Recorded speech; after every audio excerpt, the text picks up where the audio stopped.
Assalamualaikum warahmatullahi wabarakatuh. Kembali saya dengan TVD. Hari ini akan saya mengulas satu video, yaitu tanya jawab antara Pak Pendeta dengan jamaah yang ada di agama, dengan pertanyaan-pertanyaan yang menjebak atau pertanyaan yang kadang sulit dijawab oleh Pak Pendeta. Mari tahu dengan pertanyaan Bapak yang satu ini. Mari kita sisihkan video berikutnya. Semoga menjadi manfaat untuk kita semua. Oke, selamat menikmati video yang ini.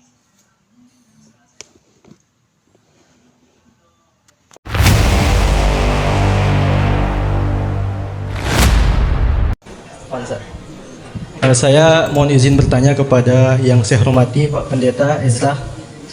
Tadi di sela-sela menjelaskan argumentasi Pak Pendeta berkaitan dengan penyaliban Yesus, Bapak sempat menyebutkan sebuah doktrin dalam agama Kristen yang mana Yesus itu mati di kayu salib untuk menebus dosa umat manusia.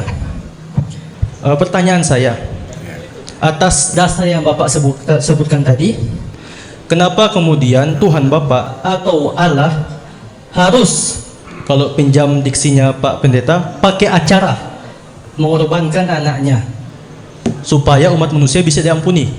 Kenapa tidak dengan kemahakuasaannya aja itu langsung mengampuni semuanya tanpa harus mengorbankan anak satu-satunya? Terima kasih. Mari kita lanjutkan dengan Ya, terima kasih. Ada banyak juga saya dapat pertanyaan seperti itu ya. Allah kan maha kuasa. Kalau dia memang mau menyelamatkan manusia, ya selamatkan lah, sudahlah. Gak acara repot-repot lah, jadi manusia lah, lahir lagi dari seorang manusia, mati, menderita, mati dan seterusnya. Nah, hanya saja satu hal yang seringkali tidak dipahami adalah Allah itu bukan cuma Allah yang maha kuasa. Saya tidak bicara Allah lain, saya bicara sifat Allah. Ya, jadi Allah itu bukan hanya Allah yang maha kuasa. Yang maksudnya begini, bukan dia tidak punya sifat maha kuasa saja, dia punya sifat yang lain. Dan sifat yang lain itu Allah maha adil. Dan keadilan Allah itu mengharuskan dia akan menghukum orang berdosa. Sekarang lihat Nahum 1 ayat yang ketiga. Ya, tolong slide-nya. dibuka Injilnya ya. Nahum 1 ayat 3.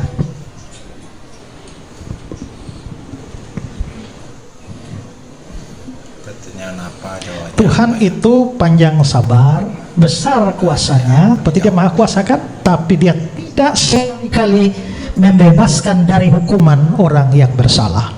Dia tidak sekali-kali membebaskan dari hukuman orang bersalah. Maka orang bersalah, orang berdosa harus dihukum. Ya kan? Nah, lalu hukumannya apa?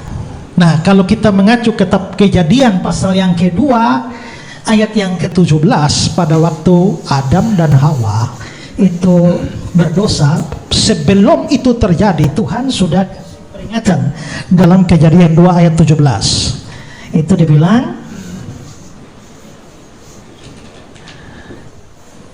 tetapi pohon pengetahuan tentang yang baik dan jatuh jangan kau makan buahnya, sebab pada hari engkau memakannya pastilah engkau mati.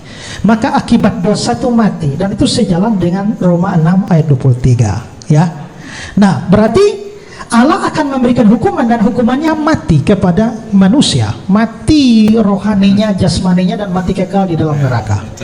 Nah, maka bagaimana manusia bisa diselamatkan dari semua itu? Nah, kekristenan tidak percaya manusia bisa selamat dengan perbuatan baiknya, amal salehnya, tidak.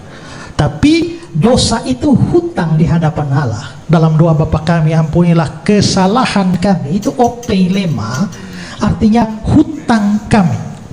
Nah, karena itulah maka manusia, karena dia sudah berdosa dan dia pasti dihukum oleh Allah, sementara dia tidak punya cara apapun untuk melepaskan diri dari hukuman Allah, maka satu-satunya cara untuk keselamatan adalah harus ada orang lain yang menyelamatkan dia. Harus ada orang lain yang menebus dia. Karena istilah tebus dipakai itu karena berkaitan dengan konsep utang tadi. Nah, kalau begitu siapakah yang berhak atau mempunyai siapakah yang layak untuk menjadi juru selamat? Juru selamat itu harus memenuhi 2 syarat. Syarat pertama, dia harus manusia karena dia mau menebus manusia. Kedua adalah syarat kedua, dia harus tidak berdosa sama sekali. Masalahnya semua orang adalah orang berdosa. Mencari orang yang bisa jadi juru selamat, yaitu orang atau manusia yang tidak berdosa, itu tidak ada. Karena semua manusia berdosa. Padahal kita butuh satu orang yang tidak berdosa. Di dunia ini semua ada, manusia ada, hanya semua berdosa. Ingat, juru selamat tidak boleh ada satu dosa pun. Satu dosa saja, juru selamatnya juga tidak selamat. Karena itu harus tidak berdosa sama sekali. Nah, lalu berarti tidak bisa dapat juru selamat dari kalangan manusia. Maka kita melihat ke surga. Di surga ada Allah yang tidak berdosa, tapi Allahnya itu bukan manusia. Jadi bagaimana di sini ada manusia tapi berdosa, di sana ada yang tidak berdosa tapi bukan manusia? Maka disitulah misteri inkarnasi terjadi, yaitu Allah jelma jadi manusia. Nah, waktu dia jelma jadi manusia, dia nggak berhenti jadi Allah. Karena itulah orang Kristen percaya bahwa dia bukan Allah berubah menjadi manusia. Enggak, Allah nggak pernah berubah jadi manusia. Dia mengambil hakikat manusia tanpa kehilangan hakikat ilahi. Maka itulah sebabnya orang Kristen percaya dia adalah Allah dan manusia. Nah, sabar. Saudara tidak punya hak bicara, saya masih bicara, ya. Nah, karena itulah maka kita bisa melihat, nah, kalau dia sudah jadi, Yesus sudah hadir sebagai Allah manusia, artinya juru selamatnya sudah tersedia. Kalau juru selamatnya sudah tersedia, juru selamat kan kerjanya itu menyelamatkan. Menyelamatkan dengan cara apa? Menanggung hukuman yang harus diterima oleh manusia berdosa. Hukumannya apa? Mati tadi. Kalau begitu, juru selamatnya itu harus mati. Ya, harus mati. Ini secara teologis. Itulah sebabnya, maka mengapa Allah tidak hanya sekalian menyelamatkan saja, maka dia mengabaikan keadilan yang harus menghukum dosa.